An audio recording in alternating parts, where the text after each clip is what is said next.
The council chamber floated in the darkness of space like a jewel made of crystal and light. Inside, representatives from 47 different species sat in their designated seats, arranged in a perfect circle that had symbolized equality and cooperation for 12,000 years. The air hummed with translation devices, turning thousands of languages into a single unified stream of understanding. Today, that understanding would lead to the greatest mistake in galactic history. Elder diplomat Keithizar stood at the center of the chamber. His forearms spread wide in a gesture that his species used to show importance. His skin, usually a calm blue, had turned a dark purple that indicated anger. In one of his upper hands, he held a small data crystal that glowed with a soft red light. Honored members of the council, Keithizar began, his voice carrying through the vast chamber. For 12,000 years, we have maintained peace across this galaxy. We have welcomed 133 species into our fold. We have built a civilization based on law, order, and mutual respect. Never in all those millennia has any species rejected our invitation to join. He paused, letting his words sink in. The representatives shifted in their seats. Some leaned forward with curiosity. Others showed signs of concern through the various ways their bodies expressed emotion. Until now, Keithizar continued. The humans, a species we discovered merely 3 years ago, have done the unthinkable. They have rejected our generous offer of integration. They have refused to accept the wisdom of this council. And their response, he held up the data crystal. Their response was a single word: no. A wave of shocked sounds rippled through the chamber. Clicks, whistles, rumbles, and gasps in 100 different forms.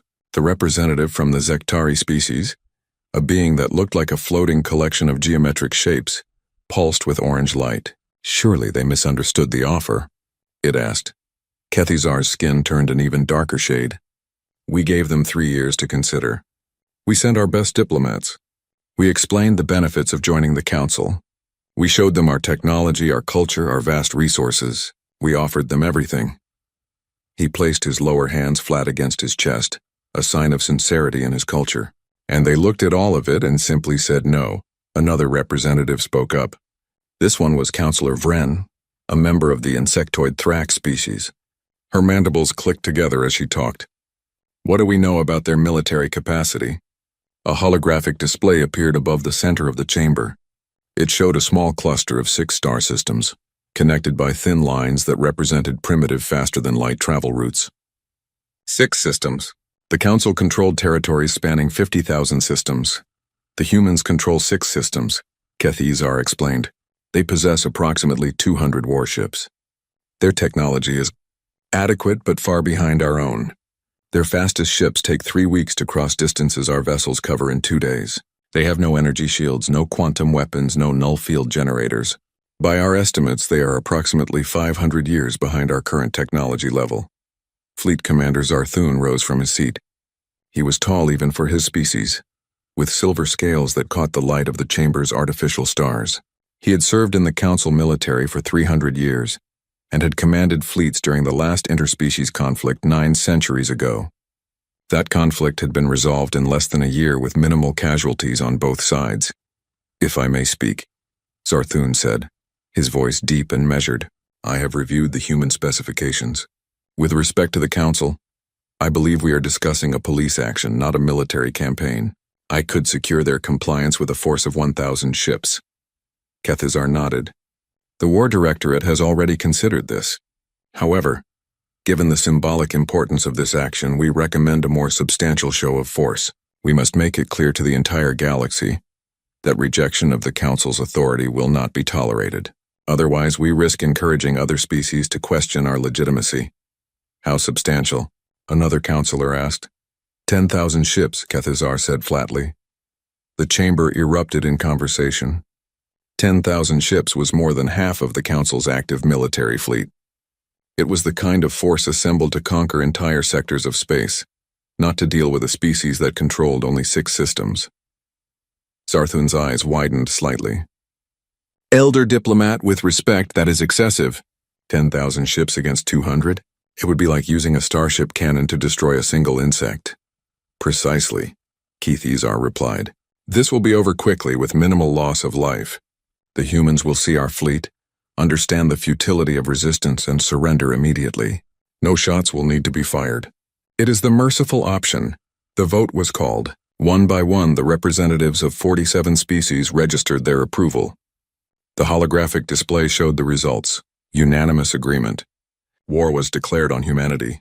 The Council preferred to call it a compliance enforcement action, but the meaning was the same. As the chamber began to empty, Zarthun approached Kethizar. "I will need 2 months to assemble the fleet and brief the commanders," he said. "Most of our captains have never seen actual combat. This will be a training exercise as much as an operation." "Take 3 months," Kethizar said. "Do it properly. I want this to be a demonstration of council power that the galaxy remembers for the next 12,000 years." In a small observation room connected to the main chamber, a single human watched the proceedings through a transparent wall. Ambassador David Chen stood motionless, his hands clasped behind his back. He had requested permission to observe the vote, knowing what the outcome would be. His face showed no emotion, but his eyes held a deep sadness. A young aide approached him. "Ambassador Chen, should we send word back to Earth?" Chen nodded slowly. "Yes, tell them the Council has chosen war." "Activate Protocol Sentinel." "Sir," the aide hesitated. "During the debate, you could have said something. You could have tried to change their minds." Chen turned to look at the now empty council chamber. "I spent 3 years trying to change their minds. I explained that humanity might be primitive by their standards, but we are not helpless.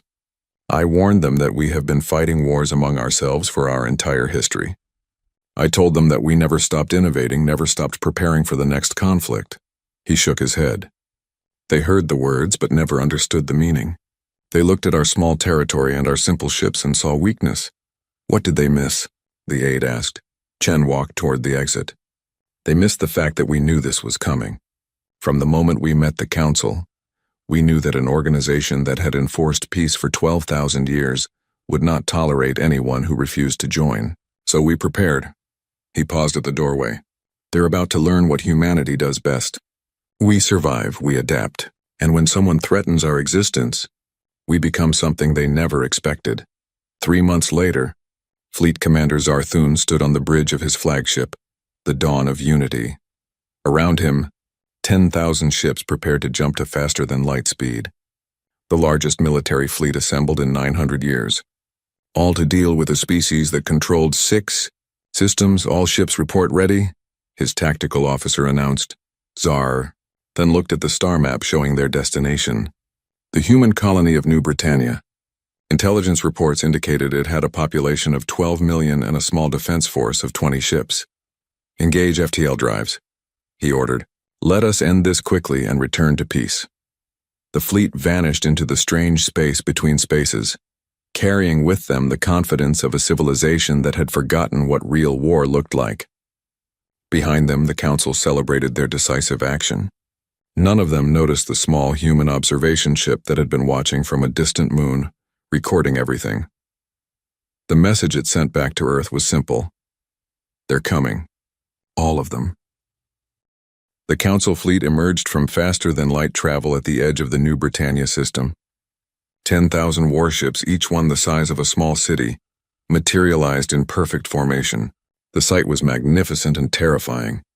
Stars reflected off their hulls, creating a constellation of artificial suns that outshone the natural ones. Fleet Commander Zarthun stood on his bridge, watching the tactical displays light up with information. His crew worked efficiently at their stations, running scans of the system and preparing to send the surrender demand to the human colony. "Tactical report," Zarthun ordered. His tactical officer studied the displays with confusion. "Sir, the colony appears to be empty. Life signs are minimal. Maybe a few thousand maintenance personnel, but the 12 million colonists are gone." Zarthun frowned. "Gone where?" "We have been monitoring their communications. There was no evacuation order." "Unknown, sir. However, I am detecting unusual objects in orbit around the planet. They appear to be crude nuclear devices, hundreds of them, arranged in a spherical pattern around the world." "Nuclear devices?" Zarthun felt a chill run through his scales. The Council had banned nuclear weapons 6,000 years ago as barbaric and inefficient. "Are they armed?" "Scans indicate yes, sir. They are active and ready to detonate." Zarthun considered his options. Nuclear weapons were primitive, but in sufficient numbers they could damage his ships, especially the smaller escort vessels. Pull the fleet back to safe distance. Send a communication drone to demand they disarm those weapons immediately. The communication drone launched, a small automated vessel that flew toward the planet. It got within 5,000 kilometers before the nuclear devices began to detonate, not all at once, but in a carefully timed sequence. Each explosion created a massive electromagnetic pulse. The individual pulses were not particularly powerful, but together they created a cascading wave of interference that washed across the system. Screens on the bridge flickered. Communication channels filled with static. The carefully organized fleet formations began to drift as ships lost contact with each other. "Restore communications," Zarthun ordered. "Get me visual confirmation of all fleet elements." Before his crew could respond, the human ships appeared. They came from behind the system's gas giant, where they had been hiding in the planet's massive magnetic field. There were not 20 ships as intelligence had predicted. There were over 300 and they were moving fast, but they were not moving toward the Council fleet in a traditional battle formation. Instead, they split into dozens of small groups, each one targeting a different section of the scattered Council ships. They were not trying to engage the main battle line. They were going after the supply ships, the repair vessels, the communication relays that kept the fleet coordinated. Captain Sarah Zhao commanded one of these human strike groups from her destroyer, the Relentless. Her ship was small compared to the massive Council dreadnoughts, barely 200 meters long. But it was fast, and it could turn and accelerate in ways that the Council ships could not match. "Target locked," her weapons officer announced. "Council supply vessel, minimal defensive capability. Fire missiles, full spread," Zhao ordered. "Then get us out of here before their escorts respond." The Relentless launched 20 missiles and immediately banked hard, its engines flaring as it accelerated away. Behind them, the missiles struck the supply ship, tearing through its hull. The vessel had shields, but they were designed to protect against energy weapons, not the chemical explosive missiles that humanity still used. "Next target," Zhao said calmly. "Stay mobile. Don't give them a clean shot." This pattern repeated across the system. Human ships would appear, strike a vulnerable target, and vanish before the Council's heavy warships could bring their weapons to bear. When Council ships did manage to engage, the humans refused to fight. They simply ran, leading the pursuing ships away from the main fleet.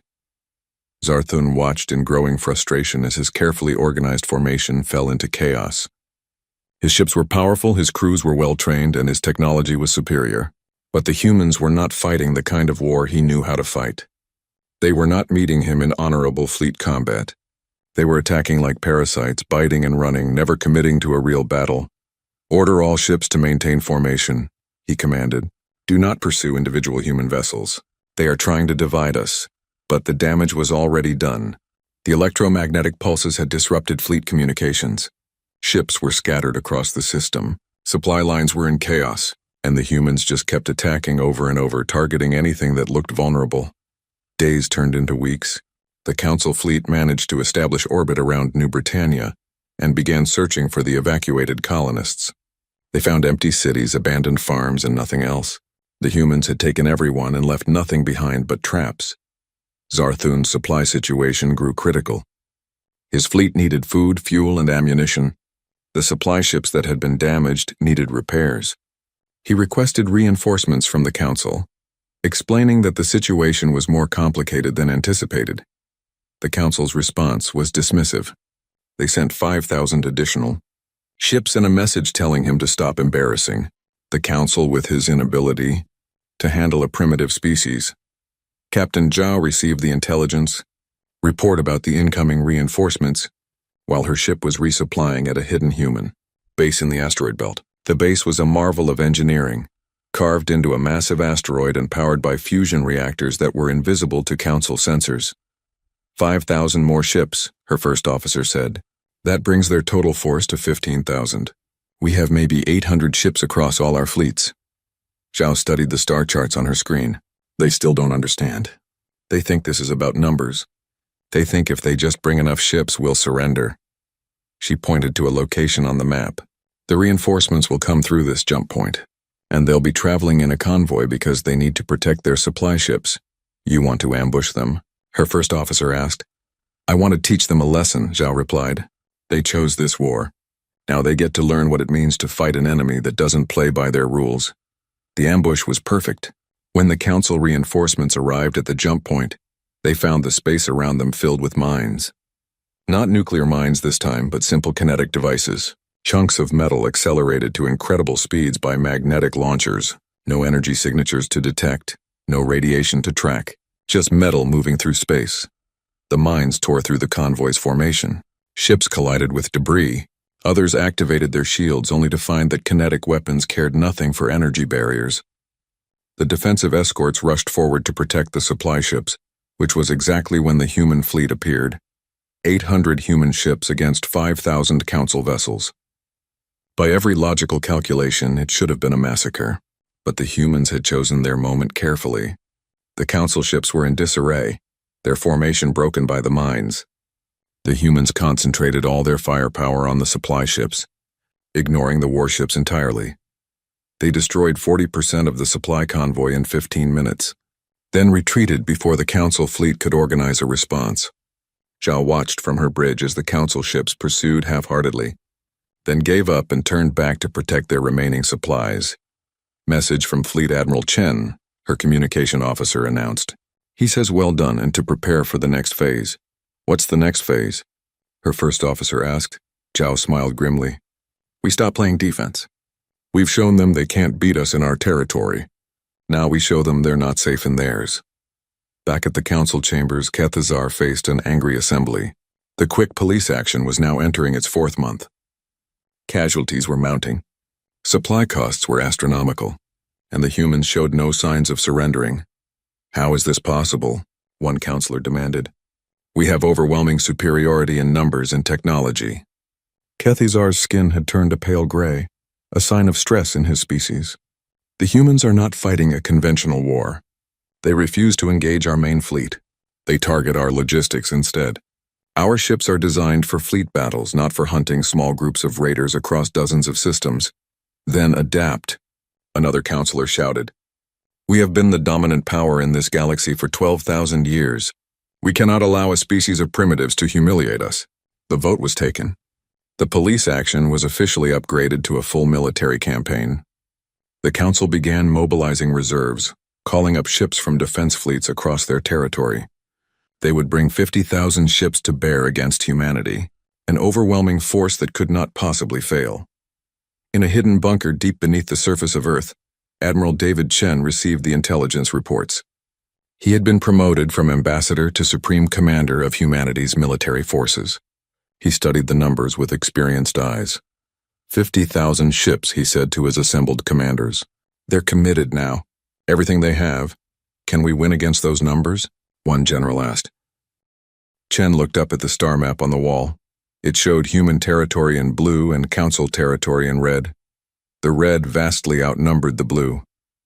But there were also yellow markers scattered across the map. Hidden, the Council chamber buzzed with heated debate. Representatives from 47 species argued, shouted, and demanded action. The military campaign that was supposed to last weeks had dragged on for 8 months. The humans continued to resist, and worse, they were winning tactical victories that embarrassed the galaxy's most powerful coalition. Kethazar stood at the center of the chamber, his forearms trembling slightly. His skin had lost its vibrant blue color entirely, replaced by a sickly gray. Honored members, he began, his voice strained. The War Directorate recommends we escalate to Total War Protocols. A heavy silence fell over the chamber. Total War Protocols had not been invoked in over 5,000 years. They represented the complete mobilization of Council resources, the suspension of normal laws, and the authorization to use any means necessary to achieve victory. Councillor Vren's mandibles clicked nervously. Total war? Against 6 systems? This is madness. It is necessity, Kethazar replied. The humans have proven more resourceful than anticipated. They have also proven willing to use tactics that we banned as barbaric millennia ago. If we are to win this conflict, we must stop treating it as a police action and recognize it for what it has become. A war for the future of galactic order. The vote passed with only 3 dissenting voices. 50,000 ships became the new mobilization target. Every council species would contribute their full military capacity. The humans would face the combined might of galactic civilization, and they would break. Fleet Commander Zarthun received his new orders while still dealing with the chaos at New Britannia. He was to take command of the entire council military. His objective was simple: destroy the human capacity to wage war and force their unconditional surrender. The rules of engagement had changed. He was no longer required to minimize casualties or preserve human infrastructure. He was authorized to do whatever was necessary. He looked at the authorization codes with a heavy heart. In 300 years of service, he had never seen such orders. The council was afraid, and fear had made them willing to abandon their principles. "Sir," his tactical officer said quietly, "we have a problem. Our scouts report that the human colonies we've been planning to attack are empty. Again." "All of them?" Zarthun asked. "Yes, sir. New Terra, New Shanghai, New Lagos, all evacuated. They left behind cities that are fully powered and operational, but no people." Zarthun felt ice form in his blood. "It's a trap. They want us to commit forces to occupying empty worlds while they strike elsewhere." He was correct, but he did not understand the full scope of the trap until it was too late. The council fleet divided its forces, sending occupation groups to each of the abandoned colonies. Each group consisted of several thousand ships, enough to overwhelm any expected resistance. The fleet that arrived at New Terra found a beautiful world of blue oceans and green continents. Cities sparkled in the sunlight, their towers reaching toward the sky. Farms and forests spread across the landscape. It looked peaceful and inviting. The occupation force moved into orbit and began sending down landing parties to secure the surface. Captain Zhao watched the council ships position themselves from a vantage point 50 million kilometers away. Her ship was hidden behind the system's outer planets, running silent with all systems except passive sensors shut down. Around her, 300 other human ships waited in the same condition. "They're in position," her tactical officer reported. "All their ships are committed to orbit around the planet." "Good," Zhao said. "Activate the package." On New Terra's surface, devices that had been carefully hidden beneath every major city hummed to life. They were not bombs in the traditional sense. They were geological weapons, systems designed to trigger the tectonic instabilities that human scientists had spent 2 years creating. The planet's crust had been carefully weakened along fault lines. Now those fault lines began to move. The earthquake started small but quickly grew to catastrophic levels. Entire continents buckled. The ocean floor split open. Magma erupted from thousands of volcanic vents simultaneously. Within minutes, the beautiful world was tearing itself apart. The council ships in orbit scrambled to retreat, but they had positioned themselves too close to the planet. The debris from the dying world struck them like a shotgun blast. Rocks the size of mountains, moving at orbital velocities, smashed through shields and hulls. 3,000 council ships died in the first hour. The survivors fled the system, their captains broadcasting frantic warnings about the human capacity for destruction. They had expected military resistance. They had not expected an enemy willing to destroy their own worlds to inflict casualties. Zarthun watched the reports come in from his flagship. New Terra was not the only trap. Similar scenarios played out at every evacuated human colony. The humans had turned their own worlds into weapons, sacrificing territory they could no longer defend to bleed the council fleet. "Casualties?" he asked, though he dreaded the answer. 14,000 ships destroyed or heavily damaged, sir.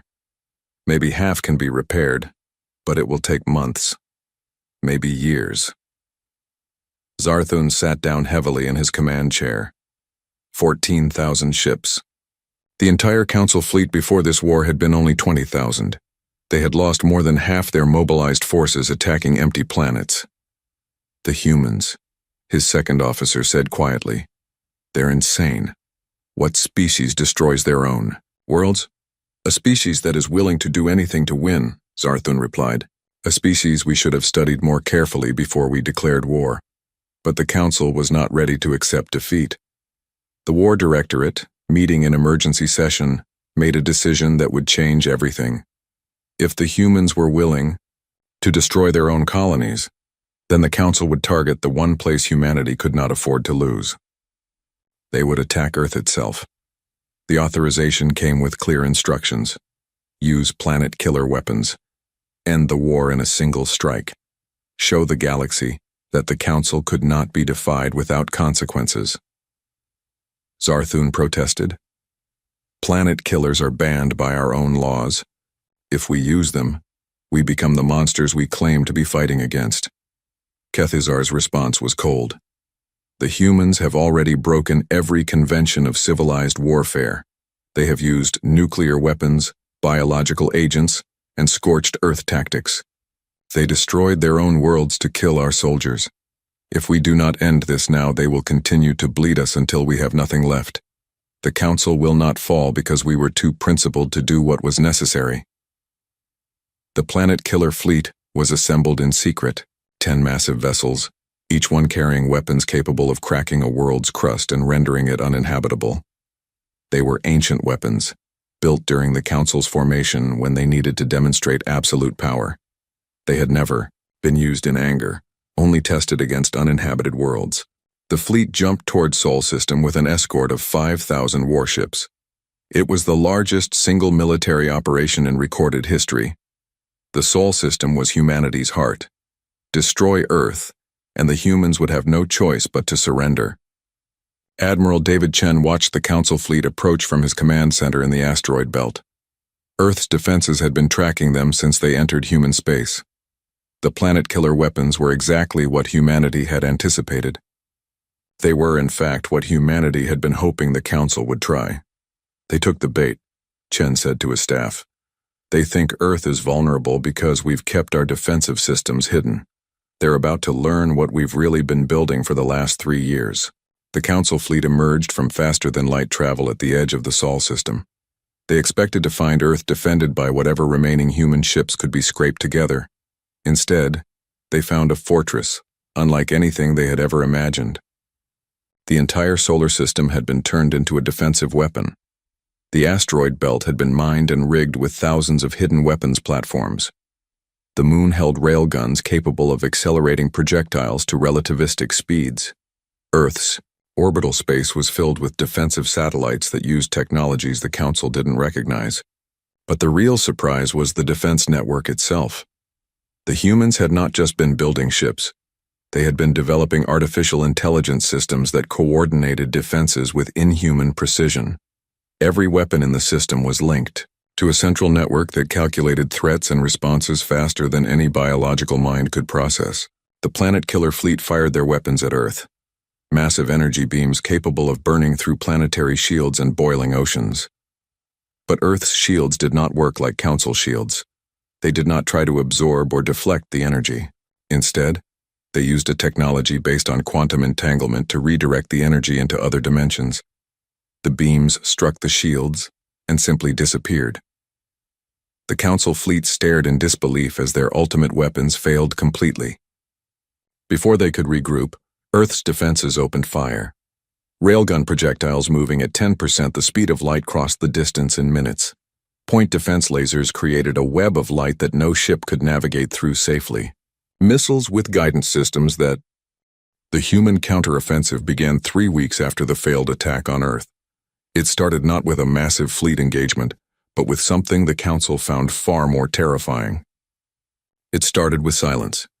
Council worlds across 3 sectors suddenly lost contact with their outer colonies. Communication arrays went dark. Supply convoys disappeared without sending distress signals. Scout ships sent to investigate never returned. For 2 weeks, the Council tried to understand what was happening. Then the first survivors arrived. They came in damaged ships, their crews traumatized and babbling about shadows that moved between stars. About human vessels that appeared from nowhere, struck with devastating precision and vanished before defenders could respond. About weapons that seemed to break the laws of physics. Counselor Vren listened to the reports with growing horror. How many ships are the humans using for these attacks? We don't know, the intelligence officer admitted. Our survivors report seeing different ship designs in each attack. Some describe small vessels, others report massive carriers. The numbers vary from dozens to thousands. It's as if the humans have an unlimited supply of ships. The truth was both simpler and more frightening than the Council imagined. While they had been focused on attacking human colonies, humanity had been building hidden shipyards in the depths of the Oort cloud, buried deep in asteroid fields, concealed within the atmospheres of gas giants. Automated factories that could produce a warship in days instead of months. Humanity had industrialized warfare in ways the Council had never considered necessary. For 12,000 years, the Council had maintained peace through overwhelming strength. They built enough ships to deter any potential conflict, but they had never needed to optimize for mass production. Why build 1,000 ships when 100 would do? Why develop automated production when skilled craftsmen could build better vessels? Humanity had asked different questions. Why build one ship when you could build 1,000? Why use skilled labor when machines could work faster? Why make each ship unique when standardized designs could be produced in days? The humans had spent 3 years preparing for total war, while the Council had spent 3 years assuming their superiority would be enough. Captain Sarah Zhao commanded a strike force of 50 ships as they approached a Council mining world called Vector Prime. The planet was unremarkable except for its rich deposits of rare metals used in Council ship production. It was defended by 200 warships and orbital defense platforms. Deploy the swarm, Zhao ordered. From the holds of her ships, thousands of small drones launched into space. Each drone was barely the size of a fighter craft, cheap to produce and carrying a single mission. Overwhelm the defenses through sheer numbers. They swarmed toward the Council fleet like insects, forcing the defenders to engage with point defense weapons. While the drones kept the Council ships occupied, Zhao's strike force swept past the distracted defenders and hit the mining facilities directly. They didn't try to capture the planet. They simply destroyed everything that made it valuable. Mining equipment, refineries, orbital elevators, all reduced to scrap in minutes. Disengage, Zhao ordered. Next target. By the time the Council defenders realized what had happened and cleared away the drone swarm, the human ships were gone. The pattern repeated across dozens of worlds. The humans didn't try to hold territory. They just destroyed infrastructure and moved on, bleeding the Council's industrial capacity.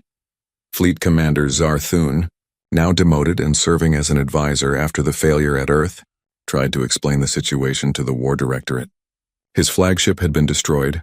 His career was in ruins, but he understood the humans better than anyone else in the Council military. They're not fighting to win territory, he explained. They're fighting to destroy our ability to wage war. Every attack targets our logistics, our production, our supply lines. They're trying to starve us out. Then we will adapt, Kethazar insisted. We will strengthen our defenses, protect our industrial worlds, and hunt down their fleets. Zarthun shook his head.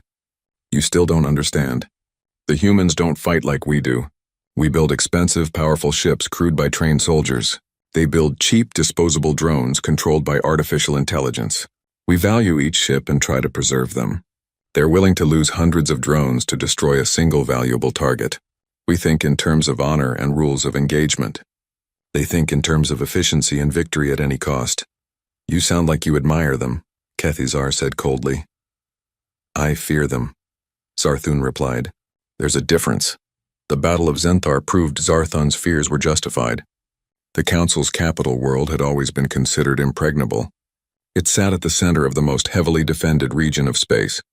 5,000 ships guarded the system. Orbital defense platforms ringed the planet in layers. Energy shields powerful enough to stop a small moon protected the surface. The humans attacked with a fleet of 20,000 ships. Not the sophisticated warships the Council expected, but a mix of designs ranging from advanced battleships to converted cargo vessels armed with whatever weapons could be mounted. It was a fleet that represented everything humanity could scrape together, but numbers alone would not have been enough to breach Zenthar's defenses. What made the difference was the human willingness to sacrifice their ships in ways the Council could not comprehend. Human vessels loaded with explosives deliberately rammed into defense platforms. Obsolete ships were sent on suicide runs to create gaps in the defensive lines. Entire squadrons accepted certain death to allow the main fleet to advance. The Council defenders fought bravely, but they were not prepared for an enemy that treated their own ships as ammunition. By the time the first human ships entered orbit around Zenthar, the orbital defenses had been reduced to fragments. Then came the part that would be remembered in council nightmares for generations. Human ships, instead of bombarding the planet from orbit, dove directly into the atmosphere. They flew through air that was never meant to support vessels of their size, using aerodynamic designs that seemed impossible. They struck ground targets with precision, then exited the atmosphere and returned to space before the defensive forces could organize a response. The Council's impregnable capital was raided by an enemy that refused to follow conventional warfare rules. The planetary shields designed to stop orbital bombardment were useless against ships that simply flew under them. The ground-based defenses were overwhelmed by the speed and unpredictability of the attacks. Among the human ships was the destroyer Relentless. Captain Zhao led her squadron through the atmosphere of Zenthar at speeds that pushed the structural limits of her vessel. Her target was the Council's Central Military Command Facility. Altitude dropping to 10 kilometers, her pilot reported. Structural stress at 80%. Any lower and we risk breaking apart. Maintain course, Zhao ordered. We need to get under their defense umbrella. The Relentless screamed through the sky, its hull glowing red from atmospheric friction. Ground-based weapons tried to track it, but the ship was moving too fast and too low. When they reached the target, Zhao's weapons officer had exactly 3 seconds to aim and fire. The missiles struck the command facility with devastating accuracy. The building, which had stood for 6,000 years, collapsed into rubble. With it went the nerve center of the Council's military operations. Pull up, the pilot shouted. The Relentless clawed its way back toward space, its engines roaring.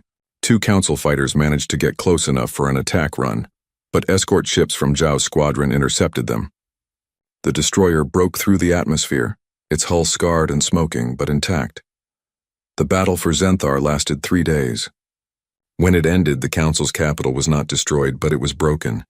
The military command structure was in chaos. The orbital defenses were shattered, and the psychological impact was devastating. If Zenthar could fall, nowhere was safe. In the ruins of the military command facility, salvage crews found a single survivor. Fleet Commander Zarthun had been visiting the headquarters when the human attack began. He was pulled from the rubble with severe injuries but alive. Days later, while recovering in a medical facility, he received an unexpected visitor. Captain Sarah Zhao, still in her flight suit, walked into his room under a flag of truce that she had requested through diplomatic channels. "You're the one who destroyed my flagship at New Britannia," Zarthun said weakly. "I am," Zhao confirmed. "I've read your service record. 300 years of military service. Decorated veteran. By all accounts, a competent and honorable commander. Why are you here?" Zarthun asked. "To answer a question you've been asking yourself," Zhao said. "You want to know how we became such monsters. You want to know how a species could be so willing to sacrifice everything, to use such brutal tactics, to fight with such ruthless efficiency." Zarthun nodded slowly. Zhao sat down in a chair beside his bed. "We didn't become monsters, Commander. We've always been this way. Your species, all the Council species, you achieved peace 12,000 years ago, and then stopped evolving militarily. You built ships to maintain order, not to fight wars. You created rules of engagement that made sense for conflicts between civilized species who shared common values." She leaned forward, but humanity never stopped. 50 years after the war ended, former Admiral James Chen stood on the observation deck of the Terran Concordat headquarters and looked out at the stars.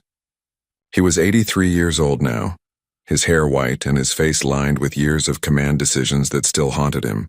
He had been just 33 when the war began, a young officer serving under his father. Now he was the elder statesman of a galaxy that humanity controlled through fear rather than respect. The war had not ended with a peace treaty. It had ended with exhaustion and surrender. After the fall of Zenthar, the Council had fractured. Some species sued for separate peace agreements. Others fought on with desperate determination. Humanity refused to negotiate. They had made their terms clear from the beginning: unconditional surrender and complete dismantling of the Galactic Council. What followed was 3 years of brutal warfare. Humanity ground down the Council's resistance system by system, world by world. When species surrendered, humanity granted them mercy and allowed them to govern themselves under Terran oversight. When species resisted, humanity responded with overwhelming force. The Thrak species, led by Counselor Vren, had chosen to fight to the end. Their homeworld was a fortress world designed over centuries to be unconquerable. Humanity besieged it for 6 months, then deployed a weapon the Council had never seen. It was called a kinetic impactor, a simple concept made terrifying by scale. A small asteroid accelerated to near light speed and aimed at the planet. The impact released energy equivalent to 1 million nuclear weapons. The Thrax homeworld did not survive. Neither did the Thrax species. They were the first of the Council species to face extinction, but they were not the last. In total, 31 of the 47 Council species were extinct by the time the war ended. Some were destroyed by direct military action. Others collapsed when their civilizations fell apart, without the resources to sustain them. A few committed mass suicide rather than face life under human rule. The remaining 16 species existed in scattered colonies, their populations reduced, their spirits broken. They had learned the lesson that the Council never understood. Humanity was not just willing to fight. Humanity was willing to win at any cost. James Chen turned away from the window as a young officer approached him. "Sir, the delegation from the newly discovered Krell species is here for their integration meeting." Chen nodded slowly. "Show them in." The Krell were a bird-like species discovered at the far edge of the galaxy. They had developed faster than light travel only 20 years ago, and had been exploring their local region of space when they encountered human scout ships. The scouts had delivered the standard message, an invitation to join the Terran Concordat, along with a historical database explaining what had happened to the Galactic Council. 3 Krell representatives entered the room, their feathers fluffed up in what Chen's xenobiology training told him was a sign of nervousness. They were prey animals by evolution, and every instinct was probably screaming at them that they were in danger. "Welcome," Chen said, gesturing to seats. "Please sit. This is not an interrogation. We simply want to discuss the terms of your integration into the Concordat." The lead Krell, whose name translated roughly as Swiftwing, chirped nervously. "We have reviewed the historical database you provided. We understand the war, the casualties, She paused, searching for words. "The consequences of resistance, and?" Chen asked gently. "We accept all terms," Swiftwing said quickly.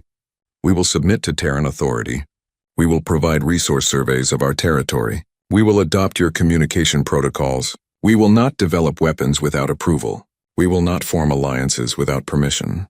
We accept everything. Please don't hurt us." Chen felt his heart break a little. This was what humanity had become.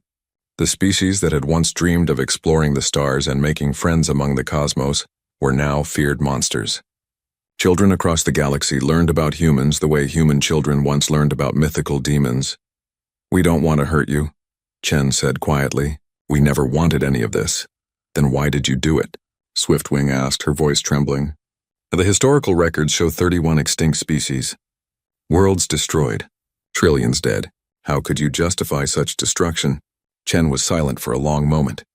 "Because the Council forced us to become something we never wanted to be. They declared war on us for refusing to submit. They tried to exterminate us when we fought back. And we learned that in this galaxy, mercy is interpreted as weakness. If we had shown compassion, if we had stopped before achieving total victory, other species would have seen it as an opportunity to attack us when we were vulnerable." He looked directly at Swiftwing. "So we made a choice. We decided that if we had to be monsters to survive, we would be the most terrifying monsters the galaxy had ever seen. We would make sure that no species would ever dare attack humanity again. And we succeeded. The cost was our souls." Swiftwing and her companion sat in shocked silence. Finally, she spoke again. "What happens to us now?" "You join the Concordat," Chen said. "You'll have autonomy over your internal affairs. You'll trade freely with other Concordat members. You'll be protected by the Terran military from any external threats. In exchange, you'll follow Concordat law and contribute resources toward collective defense. And if we break these rules, then we'll deal with it proportionally," Chen said. "Minor infractions get warnings. Serious violations get sanctions. Attempts to build weapons or form alliances against humanity."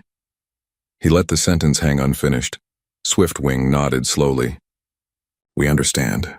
We will comply." After the Krell delegation left, Chen sat alone in his office for a long time. On his desk was a photograph from before the war. His father, Admiral David Chen, standing with other officers in front of the United Nations building. They were smiling, full of hope and excitement about humanity's future among the stars. His father had died during the final assault on the last council stronghold. He had led from the front, as he always did, and took a direct hit from an energy weapon. James had been commanding a different section of the fleet and only learned about his father's death after the battle ended. Before he died, David Chen had recorded a final message for his son. James had watched it 1,000 times over the years. In it, his father looked tired and sad. "By the time you watch this, the war will probably be over. We'll have won because we're too stubborn to lose. But James, I need you to remember something. We fought this war because we had no choice. We became monsters because they forced us to. But that doesn't mean we have to stay monsters forever." The message had continued. "When you lead the Concordat, and I know you will, I want you to try something different. Be fair, be just. But most importantly, be better than we had to be during the war. Show the galaxy that humans can be more than just efficient killers. Show them we can build something worth having." James had tried to follow his father's advice. The Terran Concordat was not the Galactic Council. It did not claim to be a benevolent organization bringing civilization to the galaxy. It was honest about what it was, a human empire maintained by military superiority. But James had worked to make it as fair and just as possible within those constraints. Member species had real autonomy. Terran military forces protected trade routes from pirates and raiders. The technology restrictions were annoying but not oppressive. Most species lived decent lives under the Concordat, even if they resented human dominance. But the fear remained. Every species knew what would happen if they stepped too far out of line. The ruins of the Thrax homeworld served as a permanent reminder of human capacity for destruction. A priority message appeared on James's terminal. It was from the Deep Space Monitoring Network. They had detected something at the edge of the galaxy. Not another developing species, but something else. Energy signatures that matched the profile of another galaxy-spanning civilization. James opened the full report and felt his blood run cold. The signatures suggested a civilization that had been watching the Milky Way for some time. They had observed the war between humanity and the Council. They had seen what humanity was capable of, and now they were moving closer, their fleets approaching the galactic rim. Were they coming to make contact? To trade? To conquer? James had no way of knowing, but he knew that humanity would face a choice. Would they respond to this new civilization with the paranoia and violence that had defined the Council War, or would they try to do better? He thought about Swiftwing and her terrified acceptance of human terms. He thought about the 31 extinct species. He thought about his father's final message. He thought about what humanity had become and what it might still become. James began composing a message to the Terran Military Command. It outlined first contact protocols for approaching the extragalactic civilization. The protocols emphasized caution but not aggression. They authorized defensive preparations but forbade preemptive strikes. They prioritized communication and understanding over demonstrations of force. He knew he would face opposition. There were many in the Terran military who believed that humanity's survival depended on maintaining an image of invincible strength. They would argue that showing any weakness would invite attack. And they would not be entirely wrong, Bao.